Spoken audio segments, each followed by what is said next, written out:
Moja kwa moja nianze na kisa cha jamaa mmoja alikuwa anafanya safari. Alivyokuwa anafanya safari, maskini ya Mungu alivyofika msikitini akakutana watu wamemaliza kuswali. Na alikuwa na punda wake, kwa sababu usafiri wa zama hizo ilikuwa ni punda. Ndio usafiri kama gari, bodaboda, bajaji. Sasa alikuwa na usafiri wake ilikuwa ni punda. Alivyofika msikitini, tuseme pale nje, akakutana watu wanatoka. Sasa inabidi kwamba atalazimika kuacha punda wake pale nje ili aingie ndani kufanya nini? Kusali. Na hata muacha punda wake pale nje pasi na kumchungisha mtu kwamba nichungie naingia kuswali, nitakapotoka kuswali nikabidhi amana yangu. Kumbe aliyemchungisha, alibaki anamchungia, alimuona mwenzake anaingia kuswali. Alivyoingia kuswali pale fikra ya wizi ikamuingia katika nafsi, kumuibia mwenzake yule punda wake. Lakini pamoja na hivyo akakaa na jifikiri kwamba huenda huyo anaingia kuswali anaweza kuwa ni msafiri, hata swali raka 4, huenda akaswali raka 2. Alafu huyu punda huyu ni mnyama ambaye anayetembea polepole sana. Ni mnyama ambaye ikiwa kama atasali raka 2, kwa sababu inabidi ufukuzane naye, punda huwa hakimbii. Anaweza akaulizia huyu jamaa amepita wapi, akaniwahi. Yani yule jamaa kaona kama la kumuiba punda huyu itakuwa ni vigumu. Ndugu zangu, aliamua kuchukua kamba, akaiba kamba ya punda, akaenda kuiuzisha dinari 10. Akaenda kuiuzisha dinari 10. Yule jamaa alipomaliza kuswali akakumbuka kauli ya Mwenyezi Mungu Subhanahu wa Ta'ala, hal jazaa'ul ihsani illa al-ihsan, jamani malipo ya wema hivi si wema?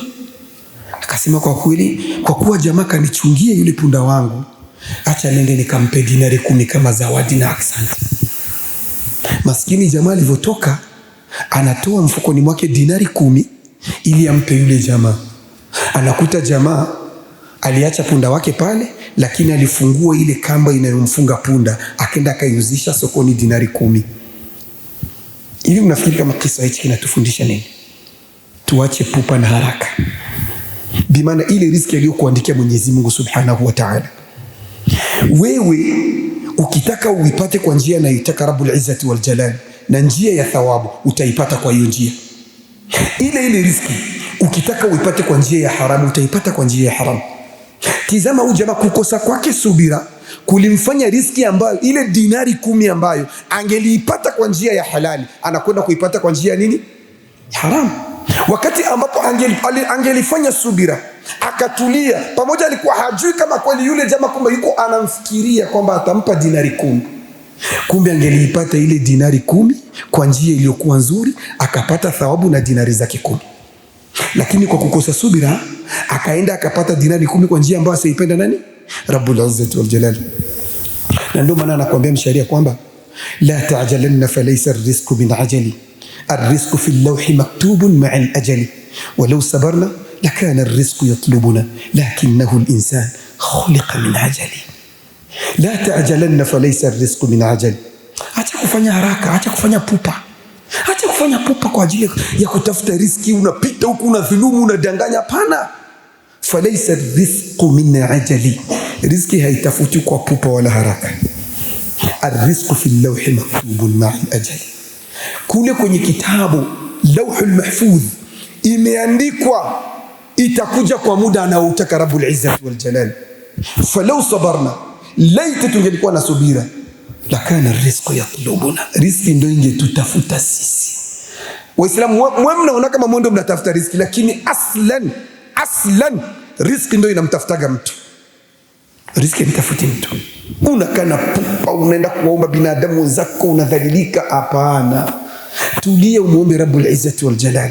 Riziki yako haikuletee pale ulipo, pamoja na kuwa lazima inakubidi ufanye sababu. Hapana kukaa unaomba binadamu. Ni kweli unaweza kufikia hali nzito kwamba hii hali ni nzito, inabidi nikaombe. Usizoe hivyo. La tasalanna bunayya adama hajatan wasal alladhi abwabuhu la tuhjabu Allahu yaghdabu in tarakta su'alahu wa bunayya adam hina yus'alu yaghdabu. Usizowei sana kukaa unawaomba binadamu sana. Wasal alladhi abwabuhu la tuhjabu, muombe yule ambaye milango yake haifungwi. Allahu yaghdabu in tarakta su'ala, Mungu huwa anakasirika siku zote unapoacha kumuomba. Wa bunayya adam hina yus'alu yaghdabu, na wakati mwingine na asili ya binadamu utamuomba leo atakupa anacheka, lakini kesho atakukwepa na atakasirika. Amezungumza kuhusu Mwenyezi Mungu Subhanahu wa Ta'ala, ukubwa wa Mwenyezi Mungu. Mwenyezi Mungu Subhanahu yupo, lakini kama vile mtoto alivyojiuliza kwamba huyu Allah ni nyumba ya Mungu lakini hatumuoni. Hivyo hivyo kuna jamaa mmoja alikuja kuuliza swala la kipumbafu. Anamuuliza Sheikh, anasema alimuuliza maswali matatu.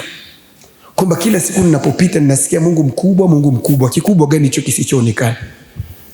Alafu mnasikia mnakalia Ibilisi ataingizwa motoni, na mnatombea katika Qur'ani Mwenyezi Mungu amesema wa idh qala rabbuka lil malaikati isjudu li adama fasajadu illa iblisa kana minal jinni fafasaqa an amri rabbi. Bimaana Ibilisi alikuwa katika majini, si ndio? Alafu huyo Ibilisi ni majini, na majini aliumbwa kwa nini? Kwa moto. Sasa mtu anauliza, sasa mimi sielewi inakuwaje moto unaweza kuadhibu moto? Habielewi kwamba sisi tutaingia motoni, binasikilizika mle motoni, tutaadhibiwa, tutaingizwa motoni. Lakini huyu Ibilisi kaumbwa kwa moto, alafu tena huyo ataingia motoni kama zinavyosema aya, anaadhibiwa vipi? Sheikh alionauni kumjibu sawa na nani na akili zake. Aliingia ndani akaleta kokoto akamtandika kwenye shavu.